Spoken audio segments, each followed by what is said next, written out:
متشكرين 6-0. امال فين الشهامه دي قدام اسبانيا؟ ليه يا اخويا جاي تفوق عليا؟ ليه انت واكل ايه؟ يالا انت واكل حل طاجين ولا محل بحريره ولا ايه دنيتك؟ حرام. وايه اللي حصل للاعيبتنا؟ ده انتوا لو فاطرين في سيخ مش هيبقى ده الاداء. النهارده بقى انا قاعد يا اولاد. ايه الاول للمغرب كويس يا رجاله، هنتعادل دلوقتي. الثاني للمغرب ان شاء الله، لا قربنا نتعادل ان شاء الله، هنبقى كويسين. الثالث للمغرب، ال70 للمغرب، ال100 للمغرب. الحق الواد بلال خنوس راح يجيب الهدف ال200. هي جوله تنس يعني. النهارده بصوا المغرب شخل مصر النهارده، شخلنا على الاخر، شخلنا وجابنا الارض.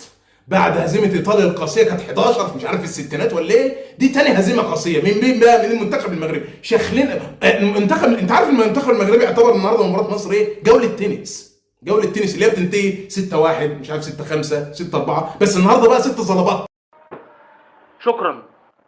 شكرا يا مغاربه، تقلتوا ايديكم على اخواتكم. انتوا لو كنتوا عايزين الميداليه البرونزيه احنا ما كناش قلنا لا. يعني انت قول لي انا عايز الميداليه البرونزيه اديها لك، بدل كل اللي انت عملته دوت، بدل ما تتقل ايدك بهذا الشكل، وبدل ما تحرج اخوك بهذا الشكل، تتغاب على اخوك، ترفع ايدك على اخوك، تكسب اخوك 6-0 6 زلبطه. لو ايه الحماسه قوي دي؟ في ايه يا مغاربه؟ مالكوا يا حبايبي؟ في ايه؟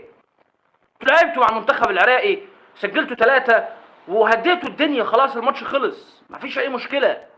ليه عايز تجيب الثالث وبعدها مصمم على الرابع، والرابع يجي عايز الخامس، والخامس يجي عايز السادس؟ ليه؟ لماذا؟ ليه النتيجه الكبيره جدا دي؟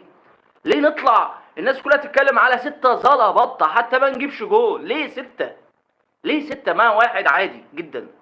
اعرف ناس كتير جدا بتخسر 1 وتطلع مبسوطه، تخسر 2 والناس تيجي تقول كان ماتش كويس، تخسر 3 وخلصت. على الاقل يعني ما هو انت كده عايز ايه غير الميداليه البرونزيه؟ 6. احنا نخسر 6 من المغرب؟ 6 زلبطه، 6 على الابيض، 6 على المحاره ابيض. المغرب رزعتنا 6-0. فواحد هيقول لي ثواني بس، انت جبت الكلام ده منين؟ الكلام ده انت متاكد منه الاول ولا لا؟ ولا انت بتقول ايه؟ ولا دي بروباجندا؟ اقول لك بروباجندا. انت شفتش الماتش ده؟ ميكالي جه في الدقيقه 84 واحنا خسرانين 5، بينزل بلال مظهر ولاعيب تاني كده معاه مش عارف اسمه ايه ده عشان ياخدوا مكافاه الفوز. بتنزل بلال مظهر. هو احمد مظهر؟ هو صلاح الدين الايوبي هيغير الواقع؟ ما خلاص احنا مغلوبين من المغرب 6. احنا اتغلبنا من المغرب 6-0 يا جماعه على مدير. يا ريتنا ما صعدنا من المجموعه. خلاص خرجت ونسيتوا الدنيا، نسيتك والناس نسيتك. انما تروح تلاعب المغرب، المنتخب الشقيق، المغرب بقى، المغرب اللي مش هنخلص من الصداع، وتخسر 6-0. انت عارف الكارثه في ايه؟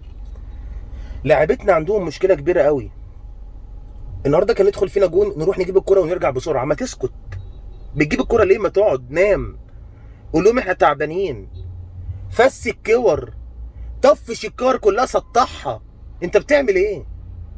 انت خسران من المغرب وعمال يدخل فيك اجوان وعمال تجيب الكره وترجع. ايه السبب؟ عايز تعمل ايه؟ تتعادل؟